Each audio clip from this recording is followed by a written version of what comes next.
Hello YouTube and welcome back to another video from me, your host, Logan Albright. I had a book to talk to you about today, but I went out to the movies last night and I saw The War of the Rohirrim, and I'm a huge Tolkien fan, as you know if you watch my channel, and I have things to say about that. So instead of doing a book review today, I'm going to do a movie review, and we're going to talk about The War of the Rohirrim. This is not going to be a spoiler-free review. I'm going to talk about the plot and what happens and everything, so if you want to go into the movie completely cold, please don't watch this review. But there aren't, honestly, a lot of spoilers. There's not a lot of crazy twists and turns in the plot. It is a fairly standard and predictable plot, which is one of my complaints about it. So that's what I'm going to talk about, and if you want to watch it, then go ahead, and if you want to see the movie first, then go do that and then come back, because that's what I'm going to talk about. First of all, I was excited for this movie. I love Tolkien stuff. I get excited for Tolkien adaptations. I love the Lord of the Rings movies. I like the Hobbit movies less. I don't think Rings of Power is good. I did a couple of videos, I did one video on the first 2 episodes of Rings of Power when it first aired, in which I was very generous because I was trying to give them the benefit of the doubt. I now don't want to give them the benefit of the doubt anymore because there's been 2 seasons and it just got worse and worse and worse. It's very bad. But anyway, I was excited for this because Peter Jackson is involved. He's an executive producer. I don't know if that means anything, but it's nice that his name is attached. Philippa Boyens, who helped write the screenplays for the original trilogy, is attached. She helped write the screenplay for this as well, and I thought that was cool. So I was excited about it. I'm not the hugest anime fan in the world, but I've seen quite a bit of anime, and I can appreciate it and I can enjoy it. And I think the animation was cool. So I want to start with that, talk about the animation, because that's the main thing I liked about the movie. It does look pretty good. Some people are complaining about the animation and saying that it's choppy and that it's kind of stop and start and not very good. I don't agree with that. I mean, it is kind of choppy, but that didn't bother me because it really felt like one of those 1980s animated films, whether it's anime or something like Heavy Metal to me. It felt like they were kind of going for that vibe with the character design, and I liked it. I thought it was cool. I liked those movies from the 80s. The only thing that bothered me about the animation is the backdrops are done in a very CGI computer-generated kind of style, whereas the foregrounds and the character design are done in a more hand-drawn, traditional-looking style. And sometimes there was kind of conflict between those two, like the camera would move around in 3D ways that would be kind of impossible with traditional animation, and that was jarring to me because I was like, oh, well, that's super computer-looking, whereas the main animation is hand-drawn. But I liked the way it looked in general. I thought it was pretty beautiful. The music was really good. They reuse a lot of themes from Howard Shore, from the original trilogy, and it was just kind of nice to look at and aesthetically quite nice. But this is a writing channel, and my critiques are always kind of based on writing, because I think that's where these movies really fall down in the modern era. Is you can have the biggest budget in the world, you can have the greatest special effects in the world, you can have the greatest props and costumes and set designs in the world. If you don't have a good script and good writing, it just falls apart. And this is a fairly uninteresting story with uninteresting characters in it. The storyline, we just go through it very quickly. It's based on the appendices to Return of the King. It's about Helm Hammerhand, who was a king of Rohan, who was so named Hammerhand because he was capable of killing people with his bare hands quite easily, very strong. And in a tiny little footnote in that appendix, there's a note that he had an unnamed daughter who we don't know anything about. And the filmmakers decided to tell the story of Helm Hammerhand through the main character lens of his daughter to kind of expand that. And I don't have any problem with that. I'm not a lore purist. I think if you want to change things to make a movie, that's fine. I think if you want to expand things that Tolkien didn't write about to make a movie and to tell new stories, I think that's totally cool. I think that's fine. I don't have a problem with that. The fact that they wanted to tell the story of this unnamed woman, I thought that's interesting. They could do good stuff with that. So I went in very open-minded, and I went in very positive, thinking this is going to be cool. First of all, the story is about the daughter of Helm Hammerhand. Her name is Hera, and she is not like other girls. She's not your typical princess. She's wild and untamed and wayward, and she doesn't behave as ladies are supposed to behave, and she can't be told what to do, and she doesn't need no man, and she doesn't want to get married. And she has a childhood friend named Wolf, who is the son of a kind of rival chieftain, and his father is killed in a fight, kind of a brawl with Helm Hammerhand, and he gets very upset about that. And he also wants to marry Hera, and she won't marry him, and he gets very upset about that. So he goes off and raises an army and lays siege to Rohan, and the whole rest of the movie is them fighting. That's pretty much all there is to the plot. It's not a lot of twists and turns to it. It's a very straightforward, standard boilerplate war story. Which was my first kind of disappointment. It's just like not very much happens. I mean, there's battles and there's betrayals and there's stuff, but it's basically, it goes where you would expect it to go. It's just a fighting story for the most part. So that was a little bit dull. And the characters, I find, were very flat and very monotone, very one-dimensional. They didn't have complex motivations. They didn't have complex emotional beats. They didn't have, and the main thing, they didn't have arcs. They didn't really go anywhere. And I'm going to get into that in a second, but let me finish this point first. They were just like, every character is like, this is a good character, or this is a naive character, and this is an evil character, and this is a stubborn character. And they have like one character trait, but they're not fleshed out at all. You don't really know why you should care about them. You don't really get to know their personalities or see their struggles. Now, there's a big sphere on YouTube of criticism of these type of movies that is centered around kind of political considerations, we'll call it, for want of a better term. People complaining about wokeness, people complaining about feminism, people complaining about women and minorities being in things. And I watch some of that stuff, but like I don't want to be that guy. I really don't want to be that guy. I don't want to complain about women in movies because I don't have any problem with women in movies. I like strong female characters in movies when they're well written. I think they're great. I don't have problems with minorities in movies. I love them when they're well written. But sometimes you just get hit over the head with this stuff, and it's hard to ignore when you're trying to critique from a writing standpoint. And one of the things that annoyed me about this movie is just how slavishly it adheres to this like feminism script that we have seen over and over and over again. And it's so tiresome and it's so unrealistic. And it not only is it bad writing itself, it forces the rest of the script to be bad writing around it. So Hera is perfect. She's awesome. She's the fastest rider in Rohan. She's strong. She can fight. She can take on men who are twice her size in sword fights and win. She has never been in a battle and is not a warrior, but somehow has superior understanding of military strategy to all the seasoned warriors around her. She's able to talk with the eagles, which no one else can do, and persuade them to do her will. In the Hobbit, Gandalf is able to get the eagles to help because he has a backstory of the time he saved the king of the eagles from danger, and so he's being repaid. There's no such backstory here. It's just she just tells the eagles what to do, and they do it because she's great. Everyone wants to marry her. Everybody's complimenting her and saying how great she is. She's strong and independent, won't be told what to do. She doesn't want to get married. And she's just like effortlessly good at everything she tries.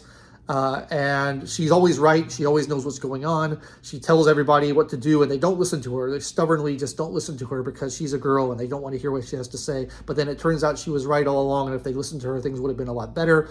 And, then the whole movie wouldn't have happened, basically. And so the plot is oddly forced to make people behave irrationally because her father is like, starts out by talking about what huge respect and love he has for her and how much he values her and wants to protect her and things.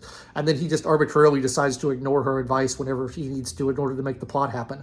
And that happens over and over again, where it's like, we've set up someone who is potentially sympathetic to listening to his daughter and to hear what she has to say. But then when she tells him a piece of vital information, he just ignores it because if he didn't, then there wouldn't be a story. And that's just bad writing, and it's frustrating to me. And this is what I was talking about with lack of a character arc, because there's no emotional journey for Hera to go on. There's no like rags to riches. There's no starting out, a failure and gradually building up your skills and having a training montage and figuring out how to do things and getting better over time. There's no sacrifice she has to go through. I mean, some members of her family die, but it's not like she's choosing to give things up in order to sacrifice to do something else. She just has everything. Everybody loves her. Everybody thinks she's great. Everybody tells her she's always right. She is always right. She's better at everyone than everything else. And that's how she is at the beginning of the movie, and that's how she is at the end of the movie. And at the end of the movie, she's saved everybody. She's saved the day a million times, and everyone says, "You're so great, Hera. You should be queen." And she says, "No, I don't want to be queen. I want to be independent and go off and do my own adventures." And she does, and does great things, but you never hear about any of the great things she did because the patriarchy has suppressed those stories or something. I don't know. The whole thing seems really stupid to me. It's not a character. Like this is the same thing that like Rey Skywalker in the Star Wars sequels. It's not a character. It's just someone who's been given these superpowers for no reason and has no learning to do and no growth to do and just is always great. And it's just so boring. It's such a boring way of writing characters, and that really annoyed me. That was we've seen it so many times, and it just isn't interesting to watch. And it's the same with all the other characters. None of them have any kind of growth or arc. I really didn't like Wolf as the villain because they kind of set up like he really loves her and he was childhood friends with her and he wants to marry her. And so like you could have had this conflict there where he's like, he wants to avenge his father's death, but he's in love with her and he doesn't want to hurt her or hurt the things that she cares about. But he just like immediately snaps to just like everything he does is evil. He breaks his word. He's deceitful. His generals are like, "Are you sure you want to break your word? That's pretty dishonorable." And he's like, "Yes, I am evil. I have to twirl my mustache and do the evil thing," over and over again. And it's just there's no depth to the character. It's completely one-dimensional. It's just a cartoon evil villain, and it's not interesting. And the movie it's a little over 2 hours long, and it feels much longer to me because you don't care about any of the characters. You're not invested in what happens to them. There's long fight scenes, but it doesn't matter because the characters don't go on any journeys. They don't have any growth. They don't have any learning. They don't have any sacrifice. It's just fighting. And that was really a wasted opportunity to me. And I was disappointed in Philippa Boyens because I know she did a good job on the original trilogy and seems to understand. I mean, look at Frodo as a protagonist, right? Frodo is courageous and brave and honest and a good guy, but he's physically weak and he's very inexperienced and naive, and he doesn't know what's going on, and he has to be saved countless times, and he makes some difficult decisions, and he gives up some things he cares about in order to make the difficult decisions, and he grows in the end, and he becomes a different person, and he ends up failing in his quest because he's not strong enough to do it. Like, what a great complex protagonist he is. I hear people criticize Tolkien and say his stories are really simple and it's just black and white, good and evil, and there's no depth. It's not true. Like, the good guys don't even really win in The Lord of the Rings. And so that's such a great protagonist character.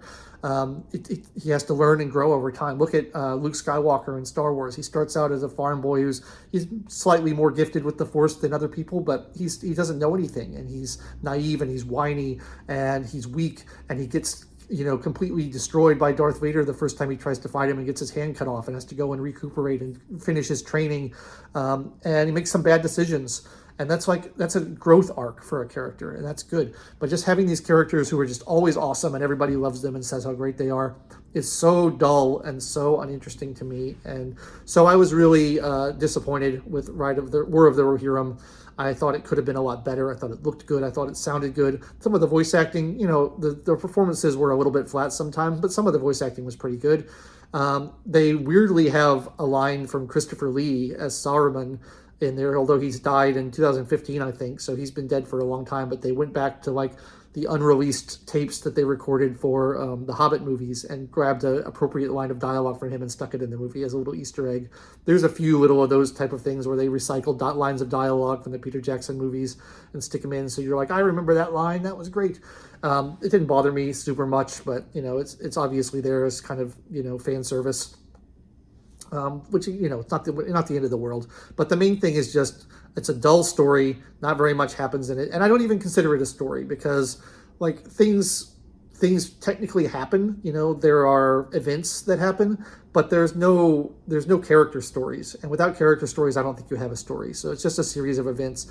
I really don't consider this sort of thing a real story. So it's dull. The characters are flat. They've crammed in this feminism thing that really makes you and again, like, I don't have a problem with having strong, competent female characters. Like, I love, Sarah Connor, and I love Ellen Ripley, and I love Hermione Granger. Like, Hermione Granger is a great example of a strong female character, right? Who's, she's really smart and she's really dedicated and talented, but she's not the best looking character in the world in the books. She's, physically weak. She's what didn't grow up around the wizarding world, so she doesn't know anything. Except for what she learns in books, she has no practical knowledge, and Ron has to kind of bail her out all the time because he grew up around this and he knows about it. So she's got this mix of positive and negative qualities. She's got these strengths and weaknesses, and she's got a journey that she goes on where she learns more things and has relationships develop and has her worldview change slightly as she goes through the books. Great, strong female character. I love that kind of thing. Fantastic. But just like these cardboard feminists who are just, female warriors who are able to beat everybody in a fight and don't even have to try, it's just boring, and it's not realistic, and it's not good writing, and it's clearly trying to serve a political agenda rather than trying to serve the story. And it makes me sad because there's so many great stories you could tell about female characters. There's so many great different roles women can play in stories. They could be great artisans or great artists or great explorers or storytellers or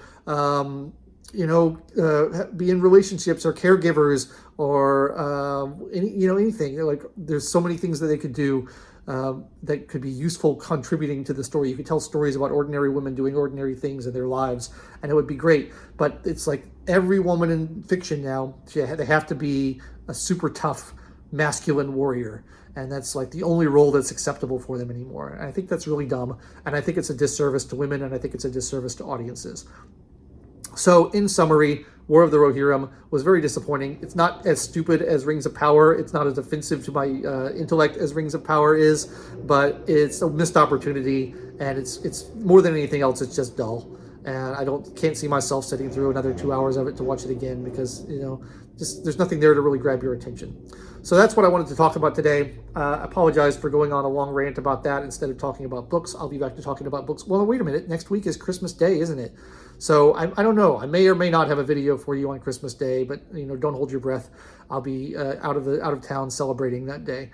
But I hope everybody who celebrates Christmas has a very Merry Christmas. And if you don't celebrate Christmas, have a wonderful holiday season regardless. And I'll be back when I'm back, and we'll talk more about books. Let me know your thoughts on War of the Rohirrim if you've seen it. Let me know your thoughts on anything I've talked about today and any other Tolkien properties. I'd be interested to hear them in the comments. And if you enjoyed this, please like the video, subscribe to the channel, click that bell for notifications, and come back every Wednesday except for maybe Christmas Day for more book reviews and some occasionally movie and music reviews when I feel like it.